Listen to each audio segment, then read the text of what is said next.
So this is going to be our presentation. I'm Jordan, this is Sam. Our presentation is presenting binders for Brilliance. So we will be presenting to our class on how to organize your binder.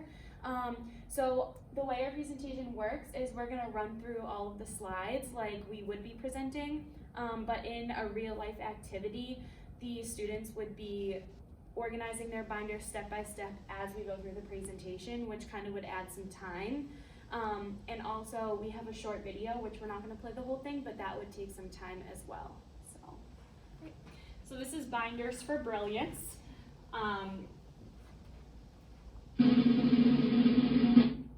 So our goals for today during our presentation are to create and maintain an organized binder for all of your classwork, homework, activities, and so forth. So this is an example of what we're going to accomplish today. Hi guys, it's Jasmine from StudyQuill. Today, I'll be showing you how to organize your binder and some DIYs. Method number 1 is to use a large binder.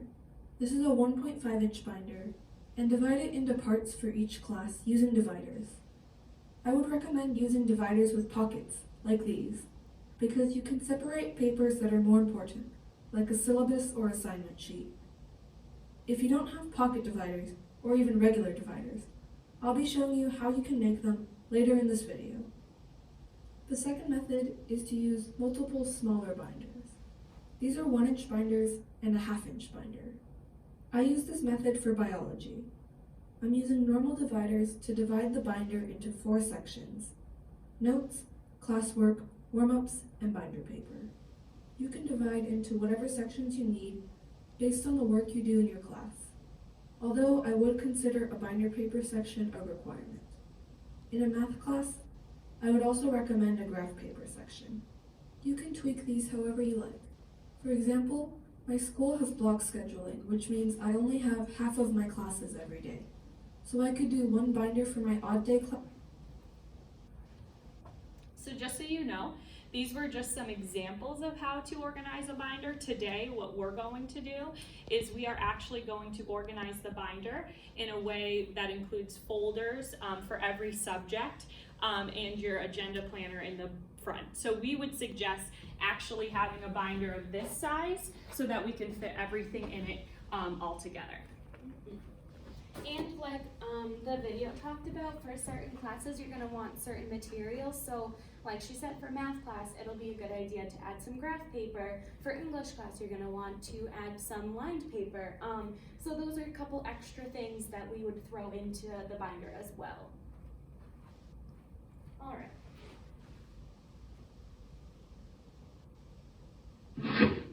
So step 1, this is how we're going to start. Take out your backpack and any extra papers or anything you have and place it on the desk for us. Yep, so we're going to have everyone empty out their binder and all their stuff can just stay on the desk. Yep.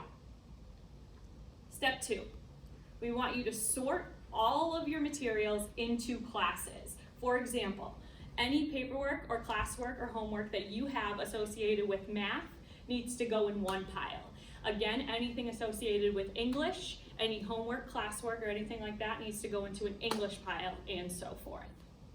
So your papers on your desk are going to go from this to this, neatly stacked and organized. This will make it a lot easier for when you actually go to put in your papers into your binders, so that way we don't have to go through and organize as we're going. We'll have all of the papers already together. Next, we're going to lay out all 7 folders. Each folder has a different color so that you can easily identify which folder is for which class. Each folder also can have a separate notebook if this is easy for you as well, which we have available.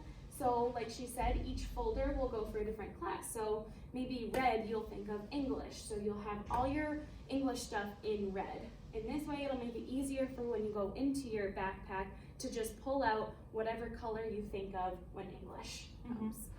And also too, Like Jordan said, instead of using, if you do want to use a notebook, we can get you a notebook that's the same color as your folder, or you can just put lined paper in that folder so that when you have your whole binder, you have extra paper in there.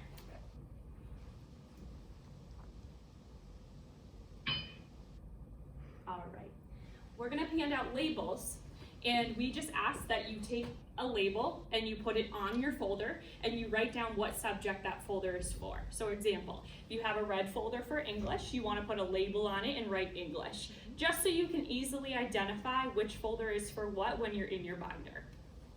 Yes, and it also might be helpful to just put a label on the front with your name on it so that if you ever lose your binder, you'll know whose it is.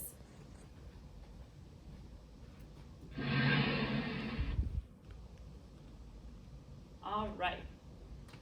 Now we're gonna put it all together. So we wanna make sure that the first step you did was you took everything out of your backpack and all your folders and out of your binder, and we separated it into piles by subject.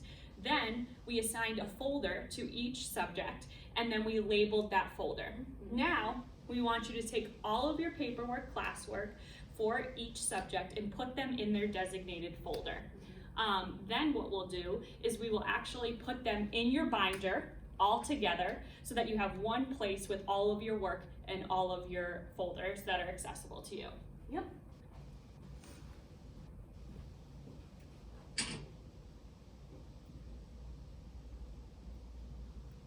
And just like we said, the last step is to take all of your organized and labeled folders and clip them into your binder so that you have just your binder that you can take with you to every single class and can access the materials easily.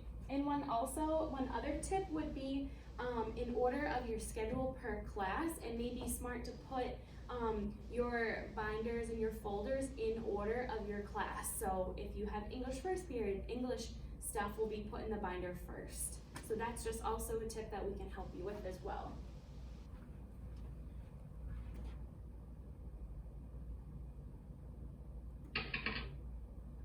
Now remember, it's really important that after you get all organized, that you continue to put your papers away when you get them and put them in the right folders. Like I said, put them in the correct spots and make sure that everything's organized. Remember to always keep your binder neat and clean so it's easy for you to use. You're more likely to use it if it continues to stay organized like this. Keeping your binder nice and organized and easy to find and clean will actually help you when it comes to your coursework.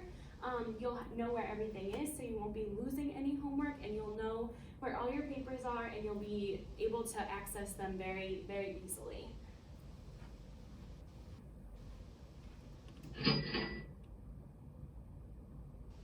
So one thing that we do want to say is that we suspect that the video that we have in our presentation would take about 5 minutes, which would add to the presentation. And then our expectation would be that we would go through the steps a little bit slower so that the students in our lesson can actually do the steps as we're going. So we would suspect that step 1 would take about 10 to 15 minutes for everybody, between steps 1 and 2, would take about 10 to 15 minutes for all students in the group to pull everything out of their binders, everything out of their backpacks, and then organize it into piles, and then so forth. So we would be doing these steps along with the students in our group. So yeah, we wanted to show the videos just like what we would be doing, so we previewed it, and then we'd be doing it with them as the students were doing it, so that would mean we'd be walking around and helping them, which would also take a little bit more time. And then also we do have in our outline a checkup, and we planned our checkups. They are, the program would take place 1 month, and then the next month there would be a checkup. So for this particular lesson, it would be conducted in October, and we would have a checkup in November. And that checkup would be specific to making sure that students' binders are still organized, they're still being used, and they're still being effective. If we find that some students are struggling, this is an opportunity for us to kind of freshen up their skills, get their binder a little bit more organized. And then, as stated before, we have a couple other lessons planned, and we would use the checkups as an opportunity as refreshers to the prior lessons. And we also wanted to plan this one for October, so it's towards the beginning of school, so we can kind of like let kids adjust and figure out like what may work for them, what may not, and if we can figure out what doesn't work, this hopefully will be a help for them to just start at the beginning of the school year and kind of last throughout. So, Yep. So thank you. Thank you.